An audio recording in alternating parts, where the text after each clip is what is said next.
ತಾಳಿಯ ಮಹತ್ವವೇನು ಮತ್ತು ತಾಳಿಯ ಪಾವಿತ್ರ್ಯತೆ. ಸನಾತನ ಧರ್ಮದಲ್ಲಿ ಮದುವೆಗೆ ಒಂದು ಮಹತ್ವ ಸ್ಥಾನ ಇದೆ. ಯಾರಿಗವರೇ ಮದುವೆಯನ್ನು ಮಾಡಿಕೊಳ್ಳುವ ಹಾಗಿಲ್ಲ. ಕುಟುಂಬದ ಜನ ಸಮಕ್ಷಮದಲ್ಲೇ ಮದುವೆಯಾಗಬೇಕು. ಕೇವಲ ಶಾರೀರಿಕ ಸುಖಕ್ಕಾಗಿ ಮದುವೆಯನ್ನು ಮಾಡಿಕೊಳ್ಳಬಾರದು. ಲೈಂಗಿಕ ಆನಂದಕ್ಕಾಗಿ ಮದುವೆಯಾಗುವುದಕ್ಕೆ ಧರ್ಮಶಾಸ್ತ್ರಗಳು ಅಂಗೀಕರಿಸುವುದಿಲ್ಲ. ವೈವಾಹಿಕೋ ವಿಧಿ ಸ್ತ್ರೀಣಾಂ ಸಂಸ್ಕಾರೋ ವೈದಿಕಃ ವ್ರತಃ ಪತಿಸೇವಾ ಗೃಹವೇವಾಸೋ ಗೃಹಾರ್ಧೇಗ್ನಿ ಪರಿಕ್ರಿಯ. ಮನು ಧರ್ಮಶಾಸ್ತ್ರ. ಸ್ತ್ರೀಯರಿಗೆ ವಿವಾಹ ವಿಧಿ ವೈದಿಕ ಸಂಸ್ಕಾರವಾಗಿದೆ. ಪತಿಯ ಗೃಹ ನಿವಾಸವು ಅಗತ್ಯವಾಗಿದೆ. ಪುರುಷರು ಗುರುಕುಲ ನಿವಾಸಕ್ಕೆ ಹೋದಂತೆ ಸ್ತ್ರೀಯರು ಗಂಡನ ಮನೆಗೆ ಹೋಗಬೇಕು. ಗೃಹ ಕೃತ್ಯಗಳನ್ನು ಯಜ್ಞಯಾಗಗಳಂತೆ ನಿರ್ವಹಿಸಬೇಕು ಎನ್ನುತ್ತಿದೆ ಧರ್ಮಶಾಸ್ತ್ರ. ವಿವಾಹವು ಜೀವನ ಸಂಸ್ಕಾರವಾಗಿ ಭಾವಿಸುತ್ತಾರೆ. ಸೃಷ್ಟಿಕರ್ತ ಕಾರ್ಯನಿರ್ವಹಣೆಗಾಗಿ ನಡೆಯುವ ಪರಮ ಪವಿತ್ರ ವಿಧಿಯೇ ಮದುವೆ ಎಂದು ಹೇಳುತ್ತಾರೆ ಹಿರಿಯರು. ಈ ಕಾರಣದಿಂದಲೇ ಧರ್ಮೇಚ ಅರ್ಥೇಚ ಕಾಮೇಚ ಮೋಕ್ಷೇಚ ನಾತಿಚರಾಮಿ ಎಂದು ವರನು ವಧುವಿಗೆ ಪ್ರಮಾಣ ಮಾಡುತ್ತಾನೆ. ಓ ಧರ್ಮಪತ್ನಿ, ಧರ್ಮದಾನಾದಿ ವಿಷಯಗಳಲ್ಲಿ, ಧನಧಾನ್ಯಾದಿ ಸಂಪತ್ತುಗಳ ವಿಷಯದಲ್ಲಿ, ಶಾರೀರಿಕ ಸುಖಗಳ ವಿಷಯದಲ್ಲಿ, ದಾನ ಧರ್ಮಗಳಿಂದ ಲಭಿಸುವ ಪುಣ್ಯ ಫಲಗಳ ವಿಷಯದಲ್ಲಿ ಇಂದಿನಿಂದ ನೀನು ನನ್ನ ಸಮಭಾಜಳಾಗಿರುವೆ. ನಿನ್ನನ್ನು ಅತಿಕ್ರಮಿಸಿ ನಾನು ನಡೆಯುವುದಿಲ್ಲ. ನೀನು ಸಹ ನನ್ನಂತೆಯೇ ಇರಬೇಕು ಎಂದು ದೈವಸಾಕ್ಷಿಯಾಗಿ ಪ್ರಮಾಣ ಮಾಡಿಸುತ್ತಾರೆ. ಈ ಪ್ರಮಾಣದ ನಂತರವೇ ಮಾಂಗಲ್ಯ ಧಾರಣೆ ನಡೆಯುತ್ತದೆ. ಮಾಂಗಲ್ಯ ಧಾರಣಾ ಸಮಯದಲ್ಲಿ ವರನು ಮಂತ್ರಪೂರ್ವಕವಾಗಿಯೇ ತಾಳಿ ಕಟ್ಟಬೇಕು. ಇದು ವೈದಿಕ ಪ್ರಮಾಣವೇ ಹೇಳುತ್ತದೆ. ಮಾಂಗಲ್ಯಂ ತಂತುನಾನೇನ ಮಮ ಜೀವನ ಹೇತುನ ಕಂಠೇ ಜ್ಞಾಮಿ ಸುಭಗೆ ತ್ವಂ ಜೀವ ಶರದಶ್ಯತಂ. ಓ ಮಾಂಗಲ್ಯವೇ, ನನ್ನ ಜೀವನ ಸೌಭಾಗ್ಯಕ್ಕೆ ಕಾರಣವಾಗಿರುವ ಈ ನನ್ನ ಧರ್ಮಪತ್ನಿಯ ಕೊರಳಲ್ಲಿ ನಿನ್ನನ್ನು ಅಲಂಕರಿಸುತ್ತಿದ್ದೇನೆ. ನೀನು ಈ ಸೌಭಾಗ್ಯವತಿಗೆ ರಕ್ಷೆಯಾಗಿ 100 ವರ್ಷಗಳ ಕಾಲವೂ ಇರುವಂತಾಗಲಿ. ಸಮಸ್ತ ದೇವತೆಗಳು ನಿನ್ನನ್ನು ಆಶೀರ್ವದಿಸಲಿ ಎಂದು ಪವಿತ್ರ ತಾಳಿಯನ್ನು ವಧುವಿನ ಕೊರಳಿನಲ್ಲಿ 3 ಗಂಟುಗಳು ಹಾಕಿ ಕಟ್ಟುತ್ತಾನೆ. 3 ಗಂಟುಗಳು ಯಾಕೆ ಹಾಕಬೇಕು?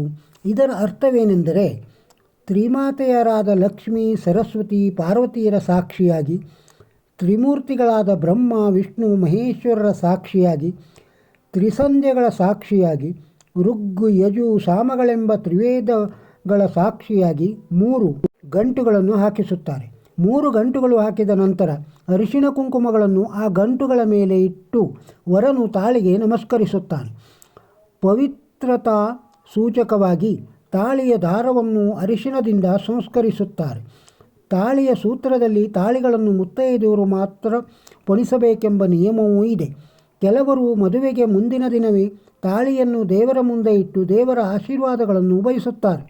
ಮದುವೆಯಾದ ನಂತರ ತಾಳಿಗಳು ಸರ್ವಕಾಲ ಸರ್ವಾವಸ್ಥೆಗಳಲ್ಲೂ ಕೊರಳಲ್ಲೇ ಇರಬೇಕಾಗಿರುತ್ತದೆ. ಮಾಂಗಲ್ಯವು ಅಲಂಕಾರದ ವಸ್ತುವಲ್ಲ, ಪವಿತ್ರವಾದ ವಸ್ತು.